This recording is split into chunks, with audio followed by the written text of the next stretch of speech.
Assalamualaikum warahmatullahi wabarakatuh. Kembali lagi di channel Suketireng. Terima kasih untuk teman-teman semua yang masih setia di channel ini. Semoga saya dan Anda semua sehat selalu dan diberi kelancaran dalam segala urusannya.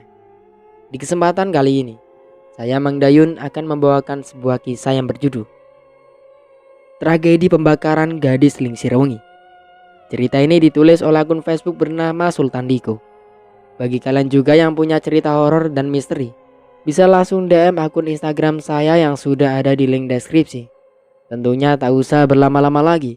Langsung saja kita masuk ke ceritanya.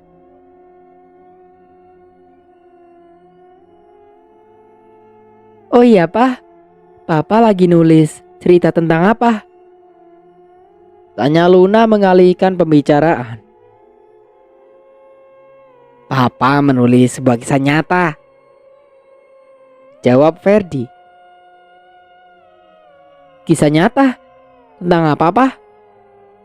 Tanya Luna. Kisah seorang gadis yang harus mendekam di dalam penjara karena difitnah membunuh majikannya sendiri. Ada kesedihan yang terlihat dari ekspresi wajah Ferdi saat ia mengutarakan kisah gadis tersebut. Luna dan Raihan dibuat penasaran dengan kisah seorang gadis yang akan ditulis di dalam karya terbaru ayahnya. Siapa gadis yang dimaksud? Papa ingin menulis cerita nyata. Apakah Papa telah mendapatkan persetujuan dari gadis itu? Tanya Raihan. Rupanya ia sudah tidak kuasa menahan rasa penasaran yang bergejolak hebat di dalam dada. Papa mana berani jika tanpa persetujuan si empu. Bisa-bisa Papa dituntut, ujar Ferdi. Berarti Papa mengenal gadis itu. Siapa dia, Pak? Sampai-sampai Papa sangat tertarik untuk menulis kisahnya. Pertanyaan Raihan kali ini membuat Ferdi terpojok. Tidak, Papa tidak mengenalinya. Papa hanya berasumsi andai Papa membuat sebuah kisah nyata yang seolah-olah benar-benar terjadi secara nyata, mungkin akan membuat baca lebih tertantang. Kegugupan yang diperlihatkan oleh Ferdi mengisyaratkan bahwa ada sesuatu yang ia sembunyikan. Namun sayangnya, bapak dua orang anak ini tidak pandai berdusta, apalagi di depan anak-anaknya.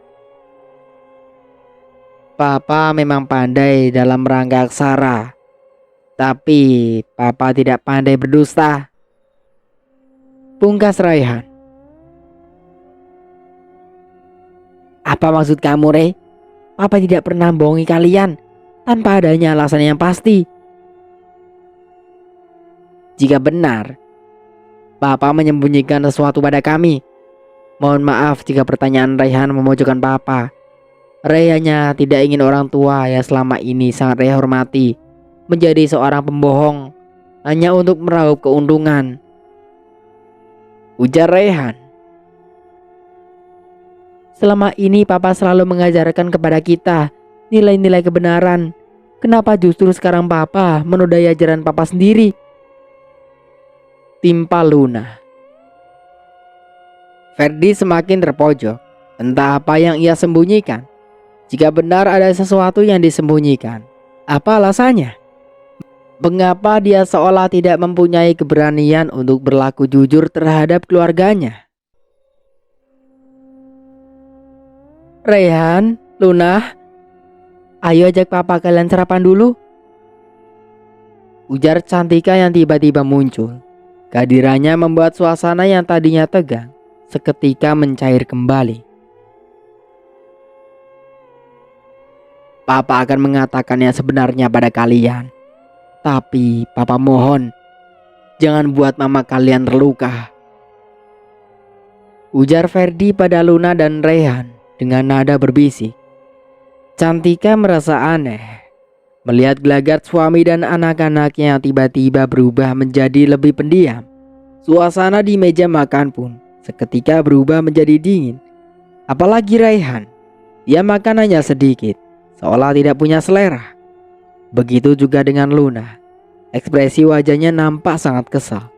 Keduanya seperti tak nyaman bila harus berlama-lama berada di meja makan. "Mereka kenapa, Pak? Kok kelihatan seperti sedang kesal?" tanya Cantika pada suaminya. "Entahlah, mungkin selera makan mereka sedang menurun," jawab Ferdi. Cantika berniat untuk menyusul kedua anaknya, namun Ferdi mencegah dengan alasan jika kakak beradik itu mempunyai masalah, agar mereka sendirilah yang menyelesaikannya tanpa harus ada campur tangan orang tua. "Papa ini aneh, anak punya masalah, malah orang tuanya tidak boleh ikut campur," ujar Cantika. "Biarkan aja, Mah. Semakin bertambahnya usia, maka semakin banyak pula masalah yang datang. Karena itu adalah proses kematangan jiwa. Dengan masalah-masalah itu pula, mereka akan mendapatkan pelajaran yang berarti. Dan itu sangat penting untuk menjadi pondasi awal menuju kedewasaan," pungkas Ferdi. Cantika hanyalah seorang ibu rumah tangga. Mendengar penuturan sang suami yang terbilang bijak itu, ia tidak berani membantahnya. Ibu dua anak itu kembali duduk di kursi makan dan melanjutkan acara sarapan pagi walau tanpa kehadiran kedua anaknya. Sesuai kesepakatan, setelah selesai sarapan pagi, Ferdi Sambo mengajak kedua anaknya menuju gudang tua yang berada di belakang rumah. Di dalam gudang itu terdapat banyak barang-barang seperti perlengkapan dalam proses pembuatan film.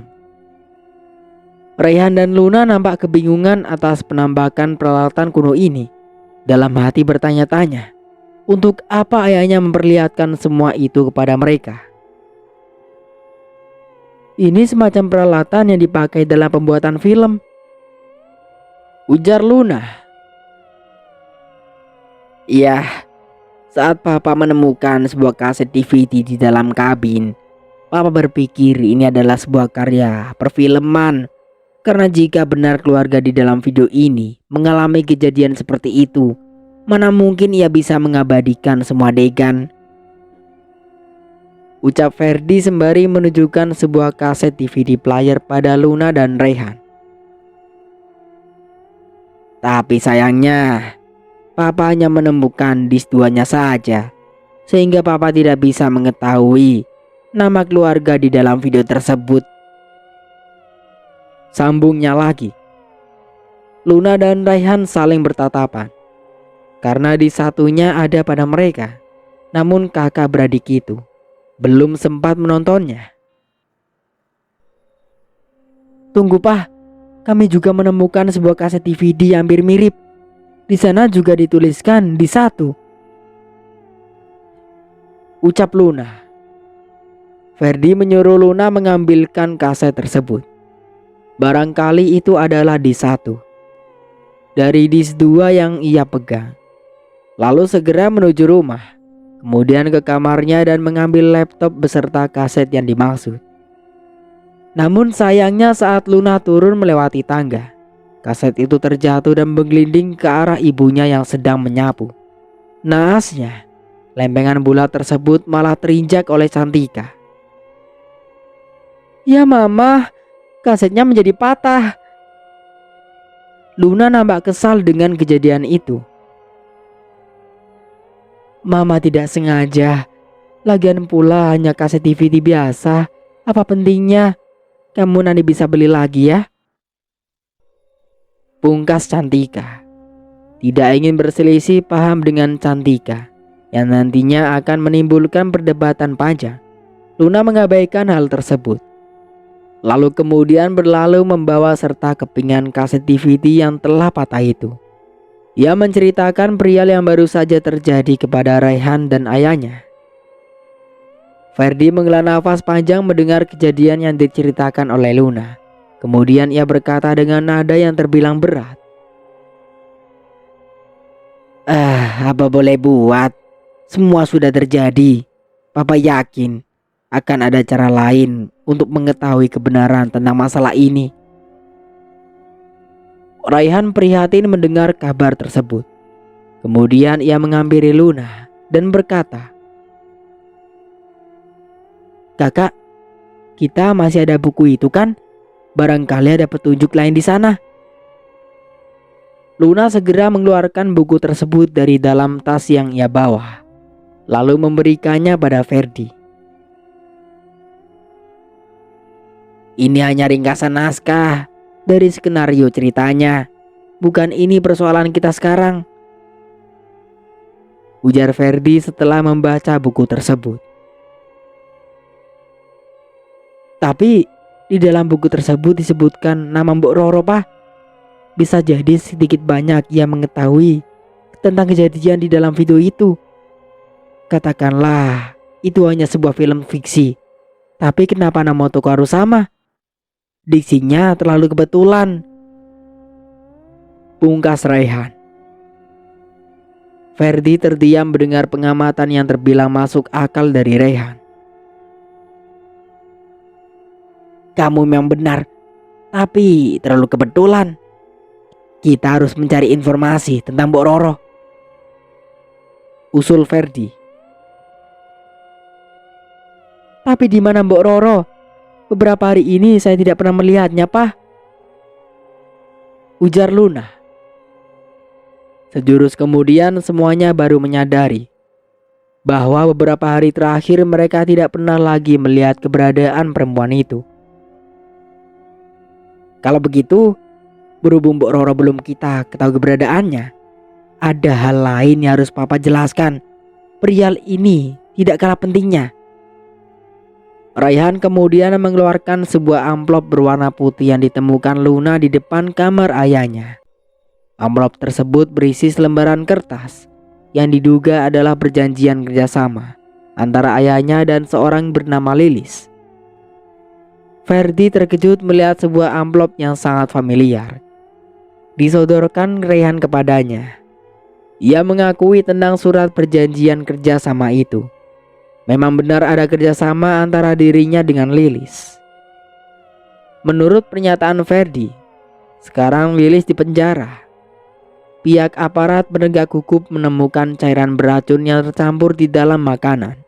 Dugaan kuat Tuan Van Buren dan istrinya meninggal dunia dengan cara diracun. Kemudian dalam keadaan sekarat barulah dibunuh. Tidak adanya bukti yang menguatkan bahwa Lilis tidak terlibat dalam tragedi sadis itu. Dugaan kuat ialah pelakunya. Maka dari itu, pihak kepolisian menetapkan Lilis sebagai tersangka. Perempuan itu harus menerima penebusan dosa di balik jeruji besi selama 15 tahun. Karena merasa kasihan, Ferdi berniat membantu Lilis dengan cara menulis kisah yang sebenarnya dalam bentuk buku cetak. Ia berharap cara ini akan membuat semua orang atau bahkan seluruh dunia bisa tahu tentang ketidakadilan yang dialami oleh perempuan bernama Lilis ini. Dari sana Luna dan Raihan mulai tahu Lilis yang diceritakan pergi ke kota mencari keberadaan ayahnya hanyalah cerita rekayasa saja, bukan tanpa alasan. Jika Pak Roy sampai tahu bahwa anaknya mendekam di dalam penjara, jelas akan membebaninya. Keputusan Ferdi untuk membantu Lilis adalah tindakan yang sangatlah mulia. Tidak sepatutnya Luna dan Raihan menaruh curiga yang berlebihan terhadap ayahnya.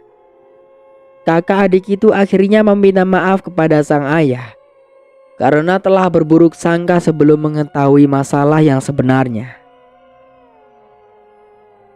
"Baiklah, dalam kasus Lilis kami akan mendukung Papa. Kita akan mencari kebenarannya bersama-sama," ujar Raihan memberi dukungan. Namun, saat ketiganya mulai menemukan kesepakatan, tiba-tiba angin bertiup sangat kencang, sehingga embusannya mengakibatkan beberapa barang ringan di dalam gudang itu berserakan. Karena kondisi gudang yang sudah cukup berumur, terlalu berbahaya bila tetap berada di dalamnya, mereka akhirnya bergegas keluar untuk menghindari bahaya. Dan anehnya, di luar justru tampak biasa-biasa saja. Tidak ada angin kencang seperti yang terjadi di dalam gudang. Aneh, kok bisa angin itu hanya di dalam gudang saja? Gumam Raihan. Rupanya di sisi lain tanpa sepengetahuan mereka, Cantika yang berada di dalam rumah seorang diri mendapatkan bisikan gaib yang entah dari mana datangnya. Suara itu mengatakan bahwa Ferdi Sambo suaminya sedang menjalin kasih dengan perempuan cantik penghuni danau. Jika tidak ingin kehilangan anak dan suaminya, maka ia harus menumbalkan diri dengan cara terjun ke dalam danau.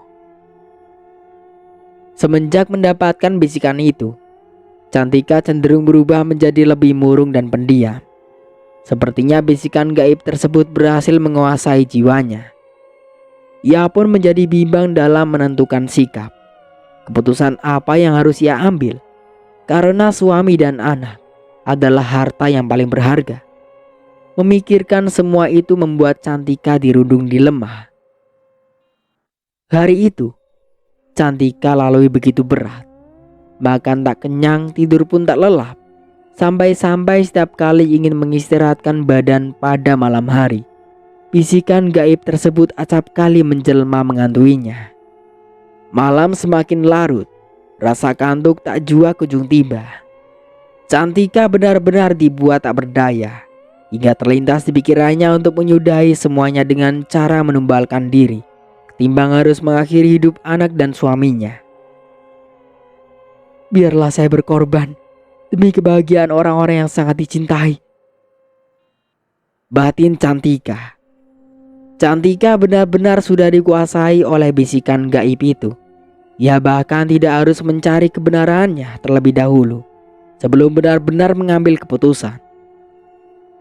3 hari kemudian, tepat pada waktu dini hari, saat Cantika dan keluarga sedang tertidur pulas, suara itu datang lagi.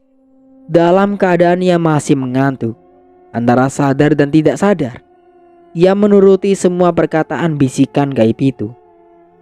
Cantika mulai keluar kamar, menuruni tangga, lalu kemudian keluar rumah dan menuju danau. Walau dalam keadaan mata terpejam selayaknya orang sedang tidur, Cantika nyatanya mampu menuju danau tanpa hambatan. Di sepanjang perjalanan pula bisikan itu tak henti-hentinya memanggil namanya Cantika, seolah menjadi pedoman sebagai navigator selayaknya para pendaki gunung. Malam itu baik Luna ataupun Raihan tengah tertidur pulas. Begitu juga dengan Ferdi. Ia bahkan tidak mengetahui bahwa Cantika sudah tidak ada lagi di sampingnya. Suara burung gagak di atas pepohonan di samping danau seolah bersorak gembira menyambut kedatangan tamu istimewa. Namun saat perlahan Cantika mulai menceburkan diri ke danau, perlahan pengaruh bisikan gaib itu mulai memudar. Rasa dingin akibat tubuh yang mulai terendam air membuatnya terjaga dari tidur dan sadar seutuhnya. Cantika terkejut bukan main tatkala mengetahui bahwa separuh tubuhnya telah berada di dalam danau. Apa yang telah terjadi denganku? Ujar Cantika dalam kesorangan. Saat sedang memikirkan keanehan yang terjadi pada dirinya, tiba-tiba terdengar suara gamelan yang diiringi tembang Jawa. Tembang Liser Wengi yang mengiringi gamelan tersebut.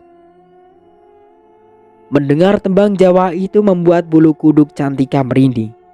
Bahkan pori-pori di sekujur tubuhnya meremang. Rasa takut yang teramat sangat kini datang menyergap. Buru-buru ia beranjak dari dalam air. Namun anehnya kaki terasa berat. Cantika terus mencoba menggerakkannya dengan segenap tenaga yang ada, tapi malah membuat separuh tubuhnya yang terendam air menjadi kaku. Bahkan untuk menggerakkan jari-jari kaki saja sudah tidak bisa. Sementara suara gamelan dan tembang Jawa itu masih terus saja terdengar. Hingga tidak lama di tengah cahaya yang samar-samar, Cantika melihat di tengah-tengah danau keluar gelembung-gelembung yang cukup besar, seperti air mendidih. Pandangan Cantika tak berpaling dari gelombang-gelombang udara yang keluar dari dasar danau itu. Sejurus kemudian, Di tengah gelombang-gelombang itu muncul sesosok perempuan berpakaian lengkap adat Jawa yang berwarna kuning keemasan, selayaknya seorang putri raja. Namun sesosok yang keluar dari dalam air ini memiliki wajah yang sangat menakutkan. Di kepalanya hanya ditumbuhi rambut yang jarang-jarang. Alisnya nyaris tidak ada. Di bagian leher dan selalu permukaan wajahnya keriput dengan corak putih seperti terkena luka bakar. Aku tidak akan mengganggu dan mengambil suami dan anakmu jika kamu bersedia menjadi santapanku, ujar sosok itu dengan nada bicara yang sangat menakutkan. Perempuan iblis, ternyata kau masih tak puas telah mengambil semua nyawa keluargaku, teriak seorang perempuan dari kejauhan. Sosok perempuan ini memiliki wajah yang tidak kalah menyeramkan. Mbok Roro, tolong saya. Ternyata sesosok wanita yang datang itu adalah Mbok Roro yang beberapa hari ini tidak diketahui keberadaannya. Maaf Ibu Cantika, saya sudah lama menantikan momen seperti ini. Jika Ibu Cantika keluar dari dalam air, iblis jahanam ini akan masuk lagi ke dasar danau. Mbok Roro kemudian mendekati danau, lalu menyelipkan dan memukul gamelan yang ia tenteng di dalam air. Sosok makhluk di dalam air itu menyelam, kemudian muncul lagi ke permukaan tepat berada di dekat Mbok Roro. Ia memekik dengan suara melengking. Anggingannya begitu nyaring hingga menembus gendang telinga. Mbok Roro masih terus saja memberikan perlawanan dengan cara memukul gamelannya, meski telinga mulai mengeluarkan darah. Cantika yang masih belum bisa menggerakkan tubuh semakin dibuat tersiksa.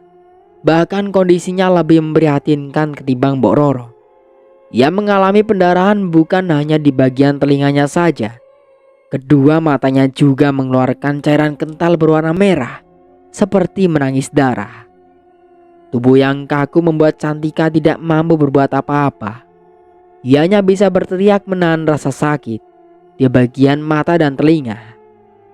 Pertarungan hebat antara Mbok Roro dan makhluk penghuni danau ini membuat Cantika semakin menderita. Rasa sakit di mata dan telinga memberikan sensasi yang begitu luar biasa. Sejurus kemudian Mbok Roro mulai menyadari semakin kuat ia memberi perlawanan pada iblis penghuni danau ini, maka baik dirinya maupun Cantika akan semakin tersiksa. Pekikan penghuni danau ini membuat Mbok Roro lemah. Ia kehabisan tenaga. Tangannya seolah tidak mempunyai kekuatan lagi untuk memukul gamelan itu. Sementara itu di rumah, Luna terjaga dari tidurnya karena mau buang air kecil. Berkali-kali ia memanggil dan mengetuk pintu kamar Raihan, namun tak dapat jawaban dari adiknya itu. Luna kemudian pergi ke kamar orang tuanya untuk meminta tolong Cantika agar menemani ke kamar mandi. Tapi hasilnya juga sama. Semua orang malam itu tertidur sangat pulas. Akhirnya dengan terpaksa ia pergi ke kamar mandi seorang diri. Luna bukanlah tipe seorang pemberani seperti Raihan.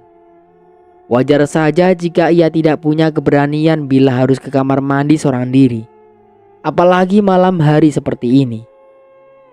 Luna melihat arloji di tangannya mengarah ke angka 2. Itu berarti waktu dini hari. Walau demikian ia terus saja menuruni tangga, lalu kemudian keluar rumah lewat pintu belakang.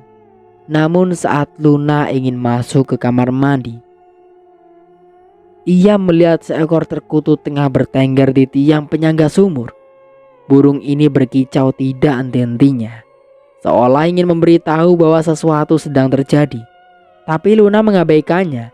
Ia menganggap itu hanyalah unggas liar saja. Padahal sudah turun-temurun masyarakat percaya saat burung perkutut bunyi di malam hari, tandanya ia merasakan kedatangan makhluk tak kasat mata. Mitos lain mengatakan bila burung perkutut bunyi malam hari, tandanya mereka ingin beritahu ada sesuatu yang tidak biasa di sekelilingnya. Benar saja, Saat Luna keluar dari kamar mandi, ia seolah melihat sosok laki-laki tengah berdiri tegak dengan cara membelakangi di samping sumur. "Papa?" tegur Luna. "Papa mau ke kamar mandi juga. Nih, Luna udah selesai," sambungnya lagi. Ia berpikir bahwa itu adalah ayahnya yang ingin ke kamar mandi juga. Berhubung toilet sedang ia pakai, jadi ayahnya menunggu giliran. Sosok itu tidak menjawab. Ia hanya mengacungkan tangan ke arah belakang sumur. Luna heran, kenapa sosok yang diduga adalah ayahnya ini menunjuk ke arah danau.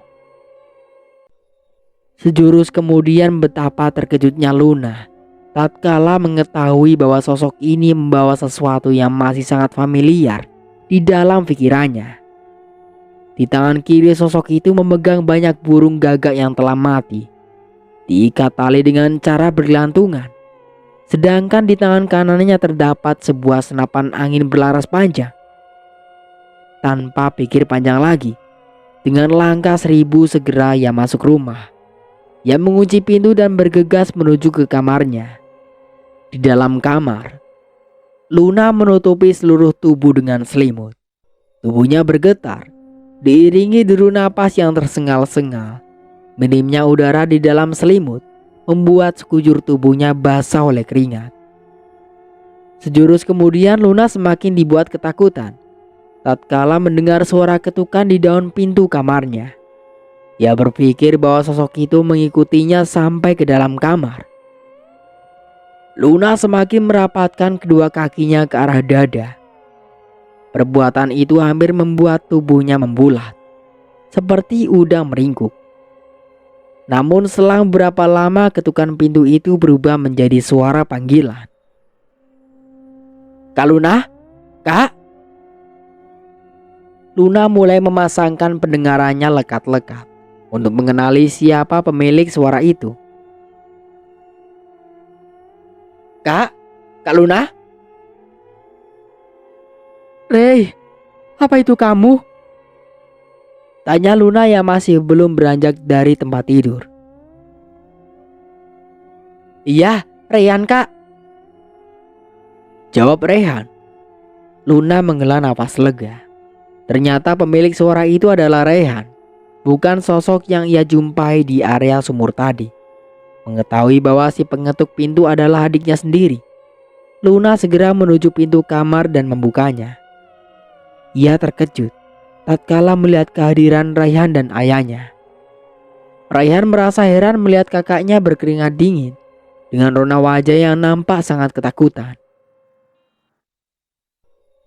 "Kakak kenapa? Sampai-sampai berpeluh keringat begitu?" tanya Reyhan. "Tidak, kakak hanya kepanasan saja," jawab Luna berdosa. "Luna, apakah mama bersamamu?" tanya Ferdi. Luna sangat terkejut mendengar pertanyaan ayahnya. Dengan ekspresi yang nampak kebingungan ia menjawab pertanyaan tersebut. "Ah, tidak. Mama tidak ada di kamar Luna. Memangnya ada apa, Pak?"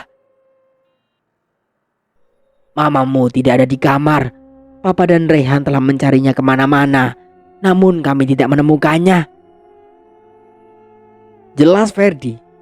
Ia nampak sangat khawatir, karena memang selama ini Cantika tidak pernah pergi tanpa sepengetahuannya. "Lalu kemana mama, Pak?" Ketiganya mulai mengkhawatirkan Cantika. Bagaimana tidak? Lokasi rumah yang jauh dari pemukiman, tambah lagi areanya yang masih bersifat hutan belantara. Bukan tidak mungkin populasi hewan buas masih mendiami wilayah ini. Mereka pun akhirnya memutuskan untuk mencari Cantika keluar rumah. Berbekalkan senter yang terbilang redup, karena baterai mulai lemah. Setiap jengkal kaki melangkah, mereka selalu memanggil nama Cantika. Suara panggilan dari ketiganya seolah memenuhi hutan belantara di malam itu. "Mama tidak ada di sekitar rumah. Kita cari dia ke arah danau. Barangkali Mama berada di sana, ujar Ferdi. Memang kedengarannya terbilang aneh. Namun tidak ada tempat yang selalu dikunjungi selain danau itu. Sejurus kemudian mereka akhirnya tiba di danau. Semua nampak begitu sunyi. Hanya suara binatang malam yang menjadi satu-satunya makhluk hidup yang berada di sana. Rayhan, Luna, sebaiknya kita berpencar. Kalian cari Mama ke arah barat dan Papa ke arah timur, ujar Ferdi. Mereka pun berpencar mencari keberadaan Cantika dari arah yang berlawanan. Suara panggilan terus saja dilakukan oleh Luna dan Rayhan, berharap jika ibunya berada di sekitar bisa mendengar panggilan mereka. Telah mencari ke semua arah, kakak adik itu tidak menjumpai apapun. Kecemasan dan keputusasaan semakin bertambah. Hingga tidak beberapa lama, Rayhan seolah mendengar ada suara gemericik air dari arah ujung danau di depan sana. Kakak mendengar itu? Tanya Rayhan pada Luna. Iya, kakak mendengarnya. Suara itu seperti seseorang sedang mandi. Mungkin itu adalah Mama. Ayo kita samperin, ujar Luna. Kakak adik itu segera menuju ke lokasi yang sudah diyakini menjadi titik sasaran. Mereka terkejut tatkala mengetahui bahwa suara itu dihasilkan oleh seekor ikan yang sekarat melompat di pinggir danau. Namun sejurus kemudian Rayhan mulai menyadari bahwa ada yang aneh dengan danau ini. Beberapa ikan mati mengapung di permukaan air. Kakak, lihat ini, ujar Rayhan sembari mengarahkan senternya ke arah danau. Luna terkejut melihat air danau yang selama ini terlihat jernih seketika berubah menjadi warna merah, ditambah lagi banyak ikan yang mati. Ray, apa yang terjadi di danau ini? Kenapa air berubah menjadi warna merah seperti darah? Tanya Luna pada Rayhan. Entahlah, sepertinya airnya tercemari. Semoga saja ini bukan suatu pertanda buruk, ucap Rayhan.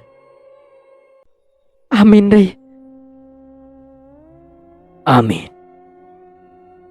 Tiba-tiba terdengar suara parau yang entah dari mana datangnya, ikut serta mengaminkan ucapan Rayhan. Kakak adik itu refleks. Keduanya menoleh ke arah belakang, namun tidak ada siapa-siapa. Ray, tadi suara apa? Kakak takut. Seolah tidak ingin lagi jauh dari adiknya, Luna memegang tangan Rayhan dengan kuatnya. Tidak ingin memperburuk suasana, Rayhan kemudian berkata, "Itu suara orang hutan," jawab Rayhan. "Ah, masa sih, Ray?" ujar Luna. "Iya, Adriano Lameira yang berasal dari Universitas Amsterdam di Belanda meyakini bahwa orang hutan dapat meniru suara manusia. Hal itu dapat ia buktikan dari rekaman video yang dihasilkan dari penelitiannya di berbagai kebun binatang di seluruh penjuru dunia," jelas Rayhan. Luna hanya terdiam mendengar penuturan Rayhan. Ia tidak pernah menyangka bahwa adiknya yang selama ini adalah penggila game online ternyata mengetahui hal yang jarang diketahui orang pada umumnya.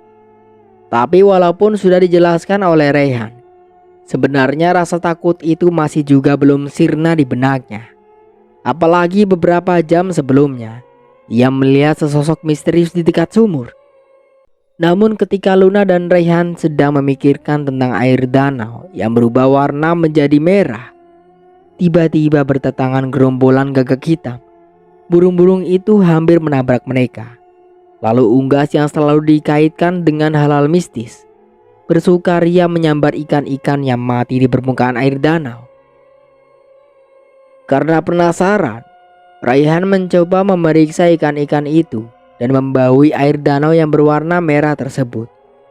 Karena ingin tahu cairan apa yang berwarna seperti darah ini. Benar saja, baunya anyir. Sudah dapat dipastikan bahwa air danau itu tercemar oleh darah. Merasa ada yang aneh dengan danau ini, Raihan kemudian mengajak Luna untuk segera pergi dari sana. "Kakak, sebaiknya kita menyusul papa saja," ujar Raihan. "Ada apa, Ray? Cairan apa berwarna merah itu?" tanya Luna. "Tidak apa-apa, ayo kita susul papa aja," ajak Raihan. Dia enggan menceritakan yang sebenarnya pada Luna, karena jika hal itu diketahui oleh sang kakak, justru akan membuatnya semakin ketakutan. Hal itu akan membuat suasana lebih buruk. Maka dari itu, merahasiakannya adalah pilihan yang tepat. Sementara itu, Ferdi yang menyusuri tepi danau ke arah timur dibuat kaget karena menemukan sebuah gamelan berukuran kecil tergeletak di pinggir danau. Saat sedang memikirkan tentang penemuan gamelan itu, tiba-tiba air danau mengeluarkan gelembung-gelembung udara yang berukuran besar, seperti selayaknya air mendidih. Ferdi terkesiap melihat panorama ini. Sorotan cahaya senternya tidak berpaling ke arah gelembung-gelembung air itu. Sejurus kemudian, terdengar suara gamelan yang diiringi tembang Jawa Lingser Wengi. Mendengar tembang Jawa itu membuat bulu kuduk Ferdi merinding. Bahkan pori-pori di sekujur tubuhnya meremang. Tidak lama di tengah gelombang-gelombang itu muncul sesosok perempuan berpakaian lengkap adat Jawa yang berwarna kuning keemasan. Selayaknya seorang putri raja, perempuan itu tidak bisa dilihat dengan jelas karena membelakangi. Yang jelas dari belakang ia kelihatan sangat cantik, bak bidadari kayangan. Namun ketika sosok yang keluar dari dalam air itu menoleh, betapa senangnya hati Ferdi tatkala mengetahui bahwa itu adalah Cantika istrinya. "Mama, Papa Amir putus asa mencari Mama." Buru-buru Ferdi menyambut istrinya keluar danau. Tidak ada sedikit pun rasa curiga di hatinya. "Apakah Papa mencintaiku?" tanya Cantika. Ada sedikit perbedaan pada Cantika kali ini. Selama ini, ia tidak pernah mengucapkan kalimat sebutanku. Biasanya, saya ataupun Mama. Namun Ferdi tidak mempermasalahkan hal itu. Baginya, bisa bertemu kembali dengan perempuan yang telah memberinya 2 anak itu sudah lebih dari cukup. "Mama ngomong apa? Sudah tentu pasti dong," jawab Ferdi. "Katakan, aku ingin mendengarnya langsung," ujar Cantika. "Iya, Papa sangat mencintai Mama. Papa tidak ingin kita berpisah, apapun alasannya," ujar Ferdi sembari menghampiri Cantika di dalam danau. "Bagus, kau telah mengucapkan kalimatnya. Kalimat itu adalah sumpah bagiku," gumam Cantika. Sepasang suami istri itu keluar dari dalam danau. Kemudian mereka berlalu menuju rumah. Sementara itu Raihan dan Luna masih menerobos hutan belantara di tengah kegelapan malam. "Aduh, kenapa tiba-tiba perasaan saya jadi tak enak begini? Firasat seolah mengatakan sesuatu telah terjadi pada Papa," gumam Raihan. "Ray, itu Papa," ujar Luna sembari menunjuk ke arah sebuah cahaya di depan sana. Kakak adik itu mempercepat langkah. Mereka yakin bahwa cahaya itu dihasilkan dari senter sang ayah. Benar saja, terlihat dari kejauhan Ferdi bersama Cantika tengah keluar dari dalam danau menuju tebing. "Mama, Ray, Papa menemukan Mama," ujar Luna sembari berjalan cepat menuju kedua orang tuanya. "Mama kemana aja? Malam-malam pergi kok, gak bilang-bilang," Tanya Luna setelah tiba di dekat sang ayah. Cantika tidak menjawab. Ia menatap Luna dengan tatapan yang tidak bisa. Bagus. Ada banyak anak manusia yang akan menjadi korban berikutnya. Gumam Cantika. Untuk sementara aku cukupkan dulu ceritanya sampai di sini. Sampai jumpa kembali di part berikutnya. Saya Mang Dayun pamit undur diri. Kurang lebihnya mohon maaf. Wassalamualaikum warahmatullahi wabarakatuh.